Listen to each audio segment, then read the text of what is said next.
Honorable Chief Guest, Education Minister Dr. Dipu Moni, MP, Honorable Special Guest, Chairman UGC Professor Dr. Kaji Shahidullah, Honorable Vice Chancellor Professor Vincent Chang, Honorable Chairperson Board of Trustee Ms.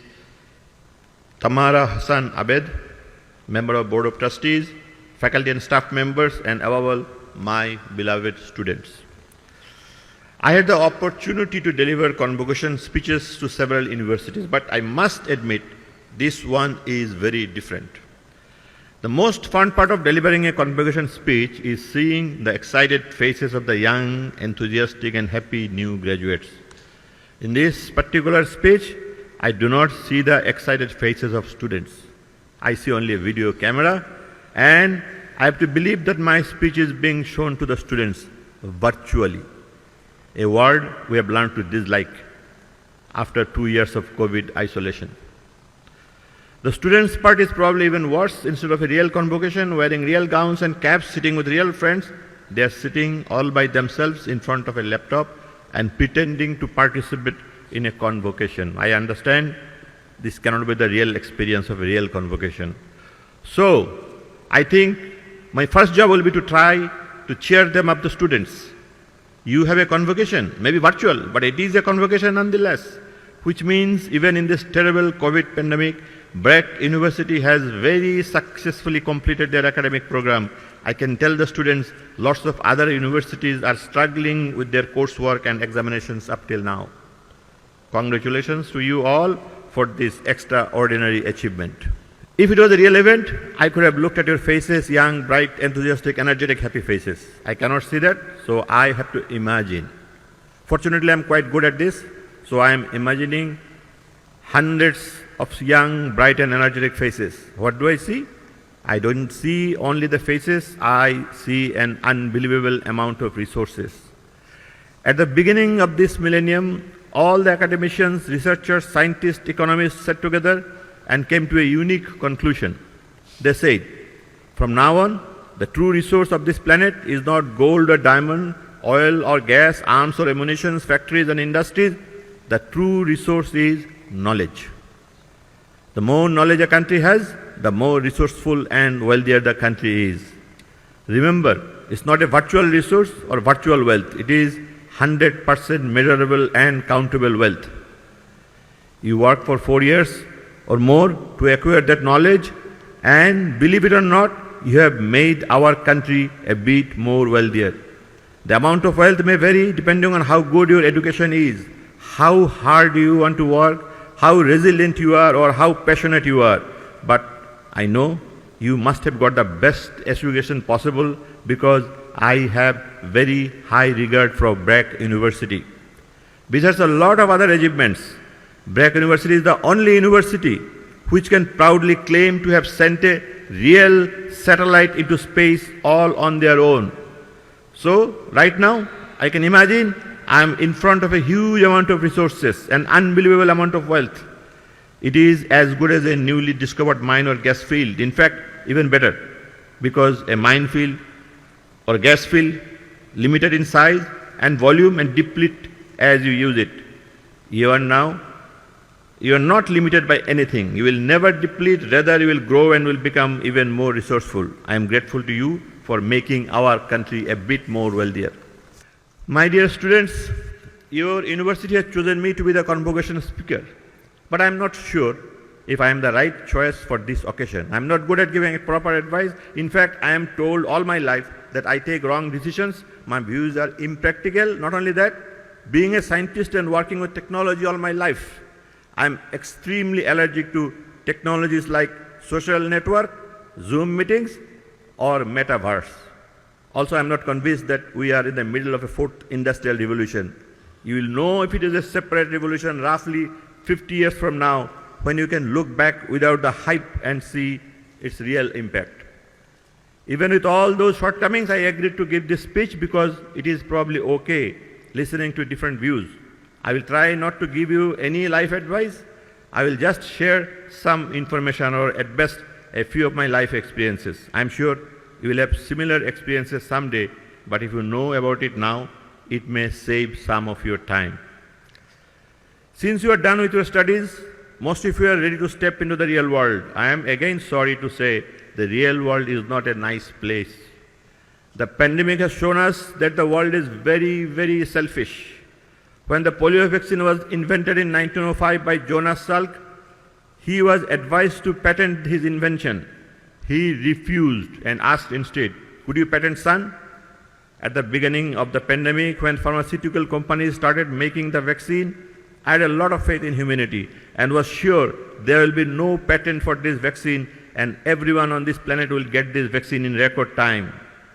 The so-called civilized nations refuse to make the vaccine patent-free, and a lot of countries still do not have enough vaccines. Millions of lives were lost because they did not get the vaccine fast enough.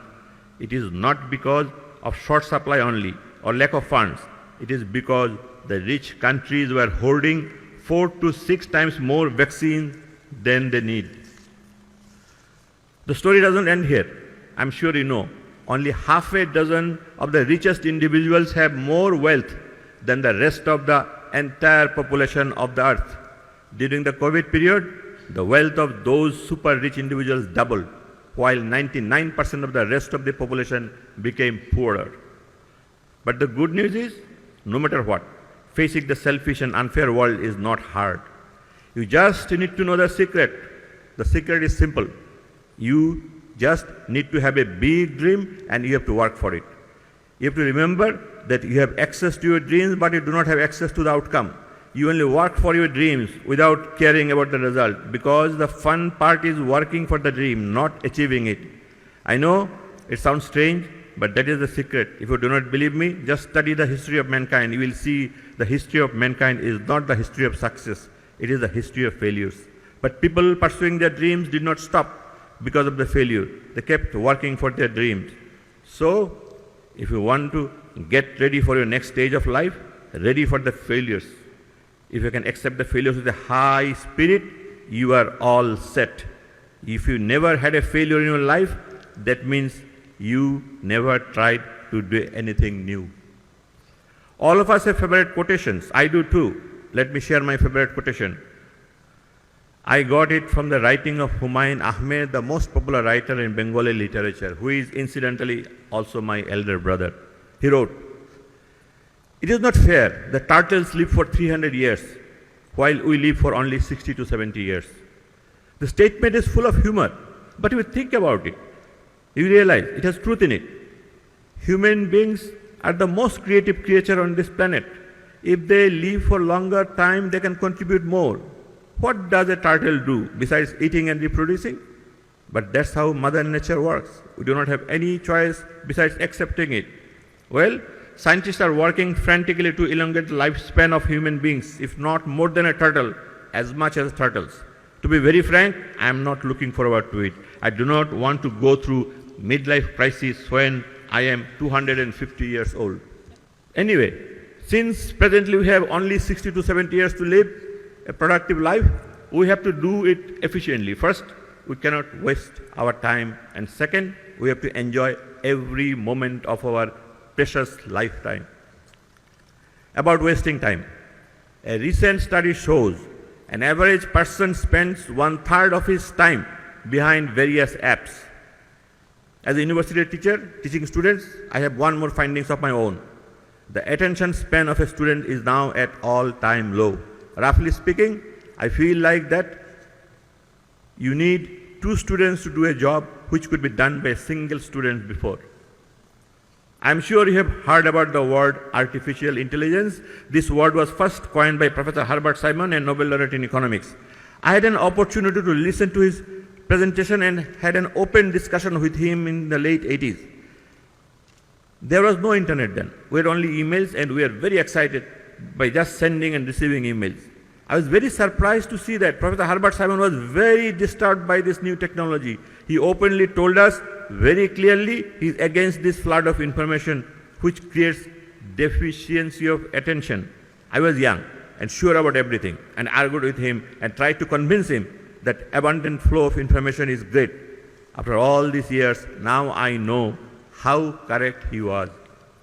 Since all my life I did science and technology, I know when technology is necessary.